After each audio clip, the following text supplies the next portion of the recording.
In the heart of a forgotten village called Kachuma, there lived a young woman named Amina. She was known for her beauty, kindness, and the light she brought into the lives of those around her.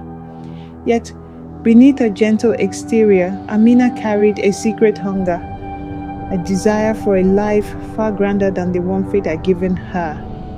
Amina's husband, a humble farmer, passed away suddenly, leaving her alone to care for their infant son Kwame. Life in Kachuma was harsh, and as days passed, Amina found herself sinking deeper into despair. Her heart ached not just from the loss of her husband, but from the thought of her son growing up in poverty, surrounded by suffering. One evening, after spending the entire day searching for food, Amina wandered far from the village into the thick, shadowy forest. She was desperate. The hunger gnawed at her stomach, and her heart felt as though it might break. That's when she saw him, the old man. He stood in the shadows of the trees, his eyes glistening like black stones, sharp and knowing. His skin was pale, too pale for any living thing. The air around him seemed to hum with a strange energy, pulling Amina in like a moth to a flame. "I see your pain, child," the old man spoke in a voice that made the trees sway in response, as though the forest itself listened. "I know what you desire: wealth, comfort, power, freedom from the life you live. I can give you everything you've ever dreamed of." Amina's pulse quickened. Her tired eyes studied him, filled with a mixture of suspicion and longing. "How?" she asked, her voice barely above a whisper. The old man smiled, revealing sharp yellow teeth. "The price is simple. You will give me the one thing that you hold most dear, your son, Kwame. He will be mine, and in exchange, you will have riches beyond your imagination. You will never want for anything again." Amina recoiled. Her baby, the child she had carried for months, the child she had nursed with every drop of her love, could she truly give him up? But then her thoughts turned to the suffering she faced every day, the hunger, the never-ending struggle. She imagined a life of luxury, servants, fine clothing, and endless feasts. She saw her son, not as a child, but as an obstacle, keeping her from the life she deserved. The old man's words echoed in her mind, promising everything she had ever dreamed of. "Just one sacrifice," he said. Amina took a shaky breath, her heart heavy with sorrow and desire. She made a choice, one that would cost her more than she could ever understand. Under the light of a blood-red moon, Amina took her son to the dark stone circle deep in the forest. The old man waited for her, his figure now fully visible, standing as if he belonged to the very shadows themselves. With trembling hands, Amina placed her baby in the arms of the stranger, and the air grew thick with the strange energy. The man began chanting in a language that twisted the very fabric of reality.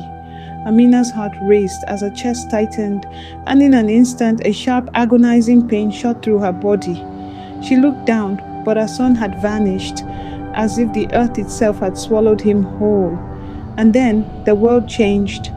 Before her stood not just the man, but riches beyond her wildest dreams. Gold coins spilled from his hands, rubies glistened in the moonlight, and silks more beautiful than anything Amina had ever imagined lay at her feet. Her house, small and decaying, transformed into a mansion of grandeur. The life she had always wanted was hers, but at a price she would soon come to regret. As the years went by, Amina's wealth grew, but so did the emptiness inside her. She had everything: fame, power, luxury, but something was missing. The laughter of her son, the joy of motherhood, the love that had once filled her heart. Every night she dreamed of Kwame. His face would appear, not as a baby, but as a young boy, his eyes filled with sorrow and accusation. "Mother," he whispered from the shadows of her dreams. But Amina could not escape him. His cries, faint and distant, followed her everywhere. No matter how many jewels she wore or how many servants bowed at her feet, the ghost of her son haunted her, growing stronger and more real with each passing night. One evening, as Amina gazed out of her mansion's window, she saw a figure in the distance. It was Kwame, standing in the moonlight, his small form grown into a tall, sorrowful silhouette. His eyes locked onto hers, filled with the pain of abandonment. She reached out to him, but he was gone before she could touch him. The mansion began to tremble, the walls cracking, the treasures vanishing like dust in the wind. Amina screamed, but her cries were lost to the wind.